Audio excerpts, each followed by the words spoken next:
Hey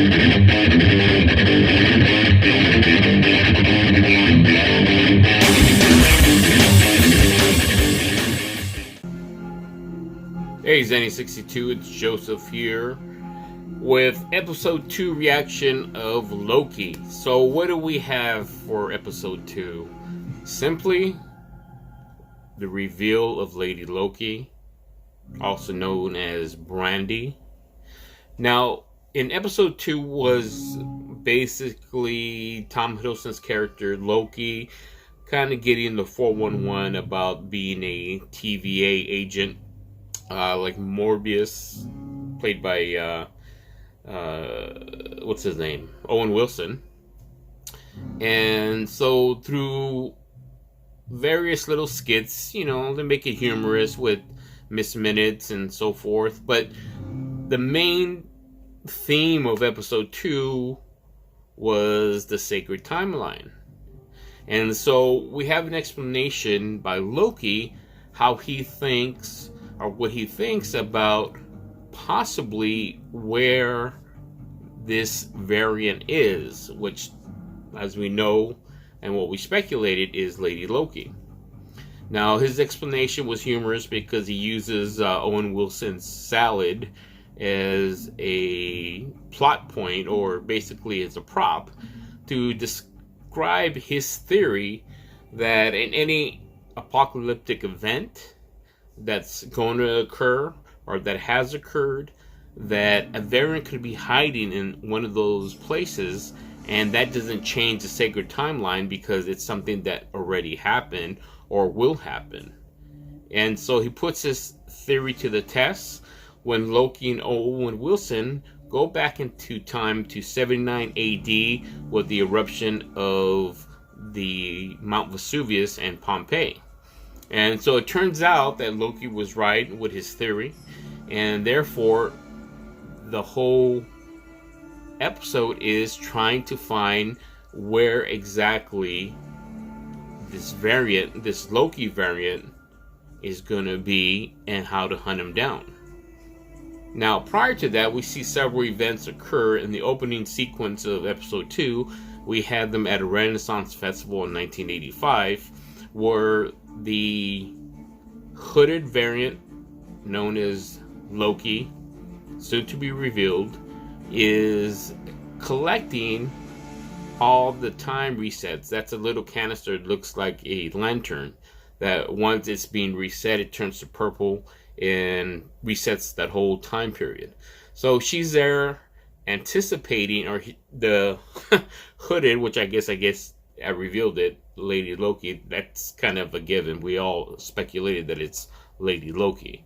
Now, she's collecting a series of these time reset I call it lanterns, obviously a time reset device.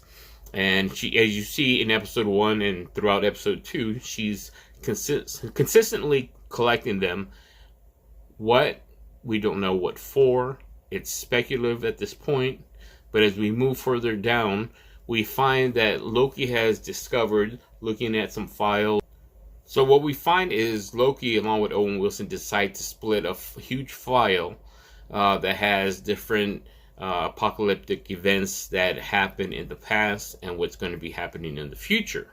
And for whatever reason, Loki finds one relatively quickly, and it's in the year 2015 in Alabama.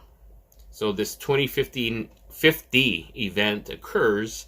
They go to a large warehouse where a lot of people are hiding because of the basically destruction of the environment in 2050. So they're inside this huge warehouse, almost like a Costco, but they call it Rock's Cart. And that's where it is believed that this variant is hiding, this Loki variant. And it turns out that is the case. And so we see, even earlier, we see this variant, this Loki variant, has the capability of transforming host bodies to do the Loki variant's will. And so we see that in a series of different events within that warehouse. We see one of the time variant officers turn into a Loki. But basically it's just her inhabiting the host body. We see them taking over the body of a employee of Roxcart and also a customer. Now, this particular customer is this big, heavy set customer who just goes off on Loki. And you got to remember that this Loki variant has every skill and every power that Loki does up to this point, if not more. So this Loki variant really puts a whipping on the Loki that we know. And so there's discussion where finally, once that variant is released from that host body, they just collapse on the floor. And turning around, Loki's looking for the host variant, didn't see it.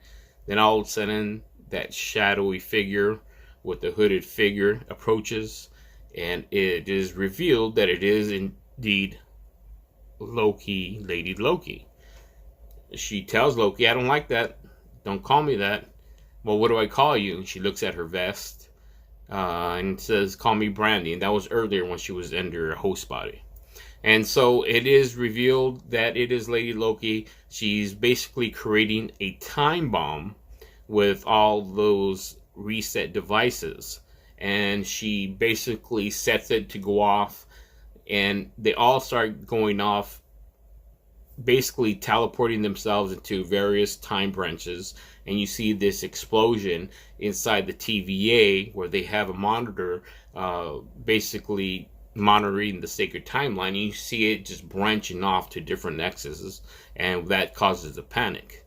And so what we go back to, it cuts back to the scene inside the warehouse where Lady Loki decides to go through the time portal, the door, and she leaves it open for him. And we see Owen Wilson with the TVA guards running after Loki, thinking he's the cause of this.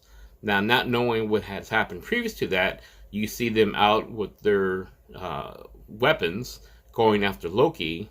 And Loki decides, okay, I'm going to slip in through the time portal, and he does. And that's where we have the series, or the episode ending. So overall, I think this was an interesting plot twist to this episode. We're seeing progressively getting more intense. I'm glad they finally revealed that hooded Loki, which everybody speculated it was Lady Loki, because there's only I reported 6 episodes, so they really had to cut into the action. And so there is, again, humor in this. It builds up slowly and steadily, and it presents more questions while simultaneously answering the previous questions. So I look forward to episode 3. In my next video, I'm going to do a short little video after this, and maybe an Easter egg, maybe you saw as well as I did, potential Easter egg, in one of the fight scenes inside the big warehouse scene. Keep it here on Zenny62, and don't forget to like and subscribe.